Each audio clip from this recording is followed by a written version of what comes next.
Good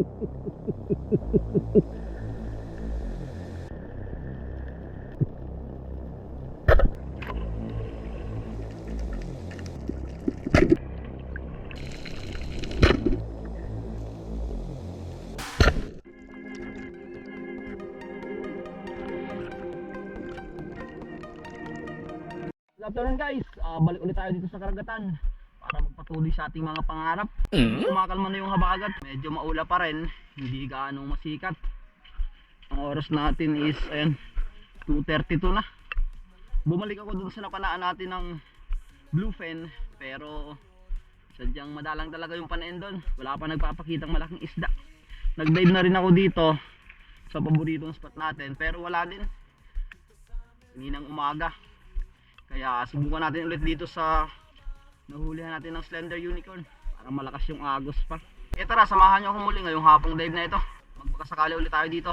Let's go! Sa mga bago pa ng channel ko, mag-subscribe kayo para lagi kayong updated sa mga ganitong video na ilalabas ko. Maraming salamat po.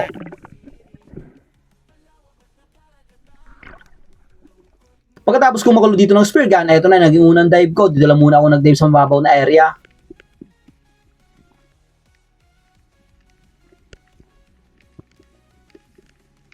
Pagkapwesto ko dito, okay naman yung agos dito sa mababaw at nakakita ka daw dito ng mga target. Ito, dyan sa unahan ko, maraming samaral, kaya inantay ko to.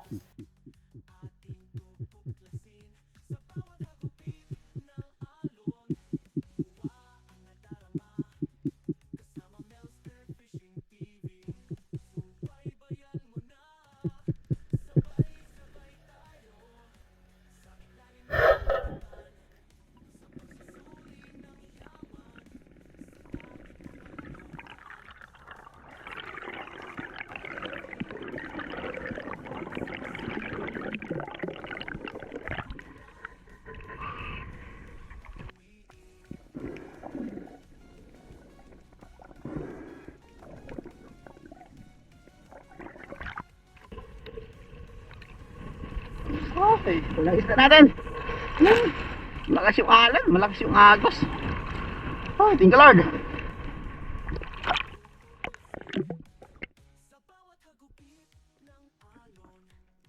Pagkatapos kong malagay sa stringer yung unang samaral natin, yung unang isda, habang nagdadive ako dito, palalim ng palalim yung sinisisid ko.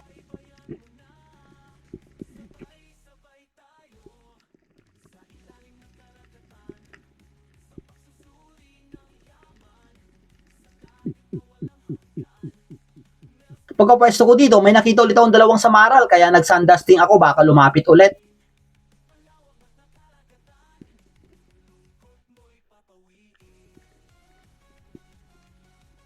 At ilang segundo ang pag-aantay dito sa dalawang samaral, lumapit naman.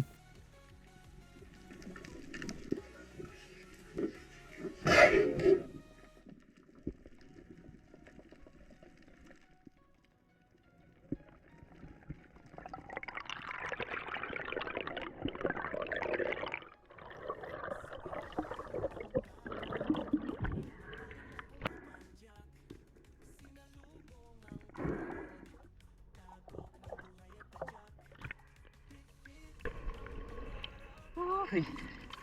Pangalawang samaral. Pangalawang isda natin. Hoy, thank you Lord. At dahil okay na yung pakiramdam ko, diretso na ako dito sa malalim na area pagkatapos kong mag-warm up at nakadalawang samaral na tayo.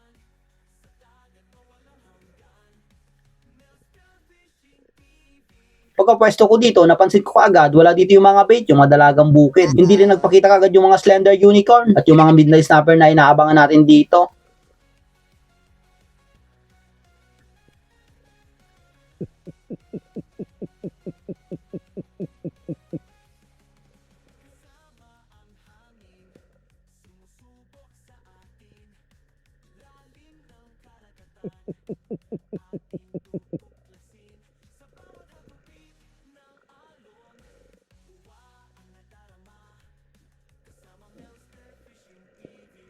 At habang nag-aantay ako dito ng lalapit na isda o dadaan, eto ang nagpakita sa akin at lumapit. Ang lalaking pagi ito, 2 piraso, siguro mag-asawa ito at nagdidik dito sa ilalim ng karagatan. Siguro etong isa, estimated ko is nasa 30 kilos, ang lalaki na talaga. Pero hindi natin kinukuha ang ganyang nilalang, hinahayaan ko na lang.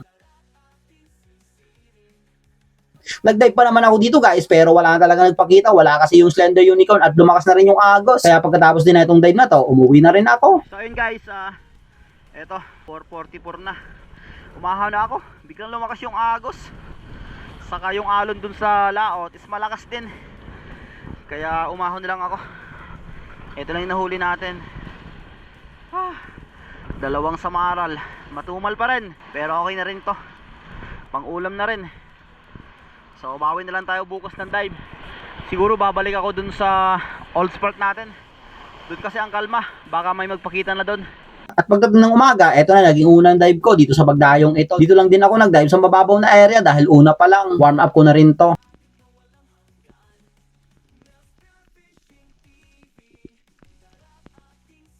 At pagkapwesto ko dito, walang Agos. Kaya wala dito yung mga bait, yung mga slick unicorn, yung palaging inaabangan natin dito sa mababaw na area. Kaya nagantay-antay na lang ako dito ng ibang isda. Ang dami namang parrot fish dyan sa unhan, yung mga itim. At mga kasama yung sturgeon fish, pero maliliit pa. Buti lang, habang nag-aabang ako dito, may napansin akong isang samaral ulit. Kaya ito na, naging target ko. Buti lang, lumapit ka agad.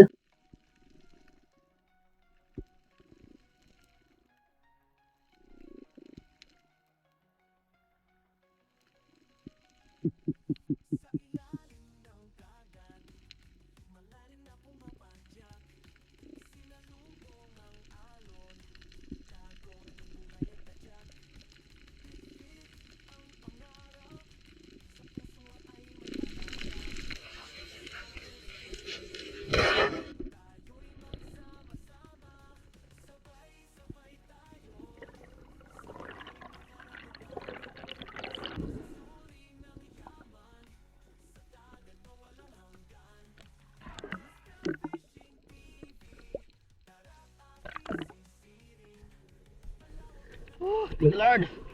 Warm up dive. Ay, samaral.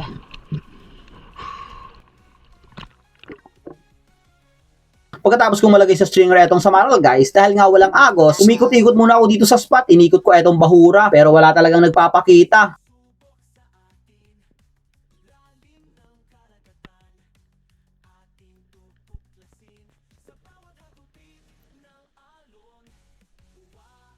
At dito sa dive na to, nakita ko ulit etong grupo ng barakuda dito. Yung mga good size, yung nahuhuli natin sa mga previous episode natin. Kaya pumitas na ako dito ng isa, dito sa grupo.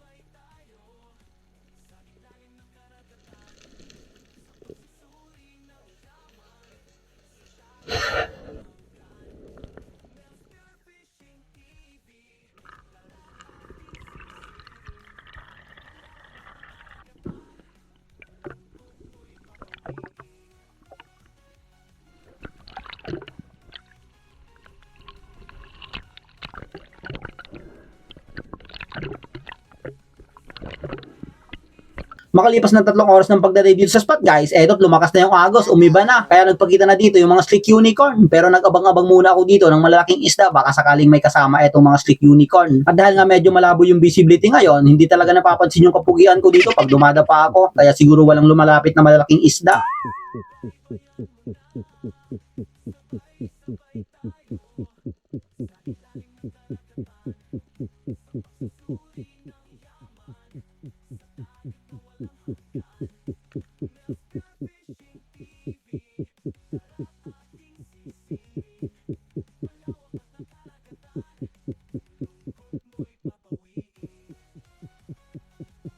At dahil nga 3 oras na akong nagdadive, wala pa rin akong nahuling malaki. Kaya pumili na lang ako dito sa mga slick unicorn, ang pinakamalaki dito sa grupo.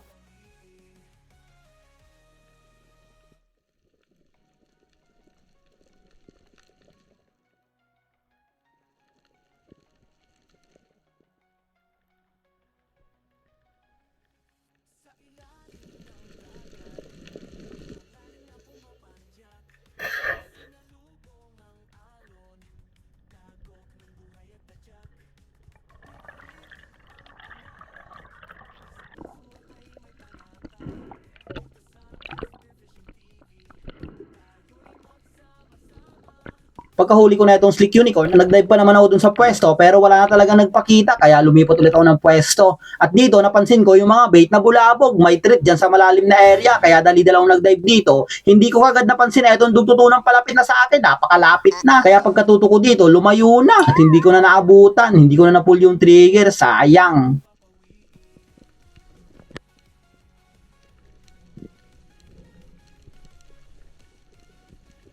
Makalipas pa ng 2 oras, magli5 oras na ako nagdadive, wala pa rin nagpapakitang malaking isda. Pero ganun talaga dito sa dagat, sa ilalim ng karagatan. Pag hindi mo talaga matimingan nandito sila sa mababaw na area, wala talagang magpapakita or walang mahuhuling malaking isda. Kaya tiyagaan lang talaga dito. Kung wala kang tiyaga, wala kang lalagain na isda. Kaya nagpwesto ulit ako dito sa nahulan ko kaninang slick unicorn. Nagbabak sakaling makapitas pa ako. Pero pagkapwesto ko dito, hindi na nagpakita yung mga unicorn, kunti na lang at ang liliit pa.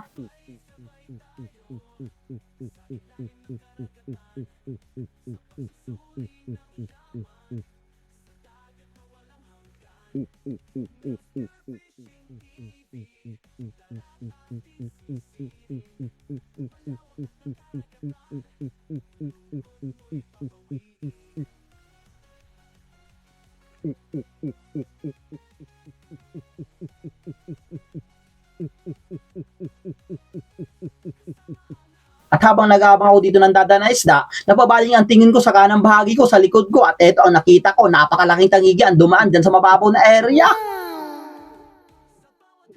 Kaya pagkakita ko dito, dali-dali ako umikot pa kaliwa ko, ngunit sadyang naspo ko na ang isdang ito. Napakalapit na kasi dumaan sa akin. Pinangatan ko pa ito, pero malayo na talaga, hindi ko na maklos yung gap.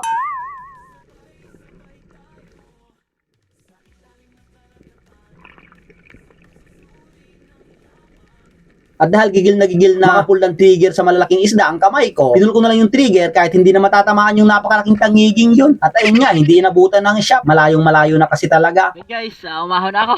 Mapagod. Eto, alas 11 na. 5 oras na dive. Ay, matumal pa rin. Habagat. 3 spot lang ang napupuntahan ko. Sa paboritong spot dito, saka dun sa nahuhulihan ng slender unicorn. Sayang yung dog tutuna. Saka yung tangige. Malaki na rin sa akin tangige. Sa likod ko pa dumaan.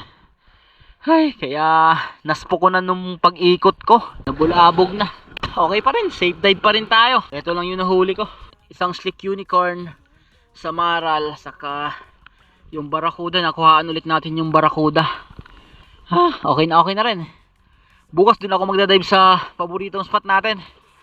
Baka may magpakita doon. Dahil nga mahina ang pahuli, tuloy-tuloy talaga ang dive ko dito. Walang araw na hindi ako nagdadive. At ngayong umagang ito, dito ako nagdive sa paboritong spot ko. Nagbabaka sakaling makahuli na ako dito ng malaking isda. At eto na naging unang drop ko. Dito lang din ako nagsimula sa mababaw na area. Tiningnan ko muna itong galaw ng mga bait kung pasaan ng agos.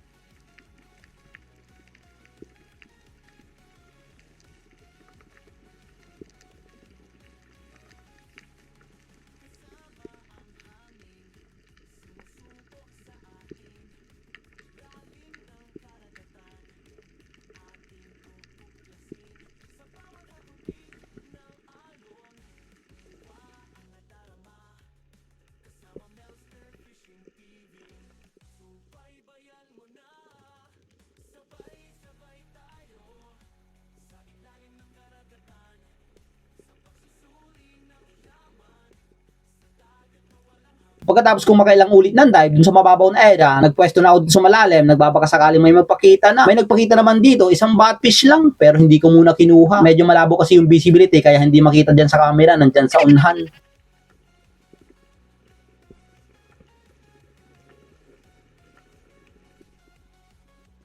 Nag-abang-abang ba ako dito, pero wala talaga nagpakita, kaya nag-resurface na lang muna ako dito. At dito sa dive na to, lumipat na ako ng pwesto. Ito yung palaging pinapwestuhan ko, yung nakikita natin yung mga ila. At ito yung naging pang 3 dive ko ngayong umagang ito.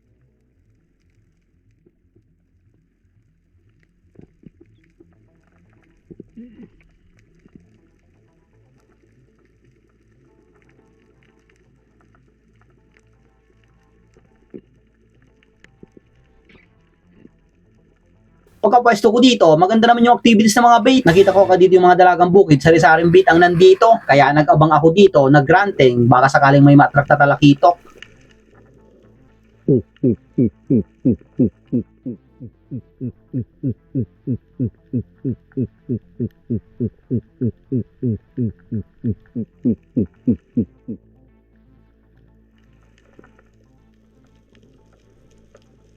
Habang nag-aantay ko dito sa ilalim, napansin ko yung mga bait, biglang humawi din sa kaliwang bahagi ko. At ito pala ang kinakatakutan ng mga bait, napakalaking mamsa. Kaya pagka-close ko ng gap dito at nabit ko yung distance, tinira ko na to, baka may tumira pang iba.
Thank you Lord. After ilang paulit-ulit na dive, ay, may nagpakita na rin at nagpahuli. Thank you Lord. 6:20 ng umaga. Maagang blessing. Sana madagdagan pa. Ay, thank you Lord. Ay, Pagkatapos ko mahuli itong napakalaking mamsa, malagay sa stringer, nagdive pa naman ako pero wala talagang nagpakita. Akala ko masusundan pa pero hindi na talaga nasundan. Nakadalawang oras pa akong dive dito pero wala talaga nagpakita. Eto, along the way pa ako, nakita ko ng pugita dito sa mababaw na area. Sumisid ako dito para tingnan itong pugita kung goods nang hulihin pero sadyang napakaliit pa talaga kaya hinayaan ko na lang. At habang pauwi na ako dito, nagdive pa naman ako dito sa malalim na area pero sadyang madalang talaga, wala nang nagpakita. Shoutout nga pala kay Jovan Balaran, Myro Damasco, Daryl Lopena, Bernard Ranas, Rubel Navarre, Hanford de San Jose, Ano Rosal, Novid Jun Bata, Ami Friend, Maylisa Fair Fernando Jr., Roblox Official, Pancho Pantino, Pamilya Oreta, Armando Suaverdes, Felix Lumagdang and Family, Magdato Family, Nelson Borja, Alexander Pesquera, Pesquera Family, Anika Pedraza, Mario Permejo, Raymond Musong, Patrick Pahalya, Richard Misias, Asyong Sandara, Nelson Panturas, Rinaldo Mahilom, Aljibar, Danilo Adalem, Judge Prince Adalem, May Agnes Estotse, Instituto Kawaling, Lopez Family, Rinante Oliverio, Joel Ranas, Diosdado Oraya, Felix Cueroy, Noel Grigo, Ronald Imbodo, Nestor De La Rosa, Peace is My Hobby Official, Celos Family, Pana Boys, Dennis Ariglo, Happy Birthday Roberto Ignacio Sr. noong August 11, Michael Camacho, Christine Camacho, Joven Paclibar, Palahubog Family, Denden, Batik, Baloy, Totong Cruces, Totong Daa, Dennis De La Cruz Family, Federic Tirado, Greek TV, Johnny Haisten, Jamil Bagamasman, Alexander Sidilla, King Bakay, Jason Alijo, Edison Abac, Runilio Babanto, Anthony Fadera, Alan Tingala, Rafael Red, Dominado Ormeta, Manres, Paclibar Family, Ronnie Alo, Alo Family, Ronron TV, Chris Quitara, Kapalad Family, Raymond Gundran, Murici Mendoza, Glenn Siludo, Rolly Ruiz, Teo Bong, Marlon Hamisola, Erwin Labin Malayan, Michael Mejia, Tony Saarinas, Berly Banyares, Al Melendres, Bonifacio Arbalate, Tito Jo, Tito Terso, Jenny Joy Alcantara. Maraming salamat po sa inyong lahat. guys, umahon na ako. Hindi na talaga nasundan itong mamsa. Pero okay na okay pa rin. At kasi hindi tayo na zero. Ayan. Mga 6 na kilo. Sa susunod na din ulit tayo magkita. Ay, tiyagaan lang.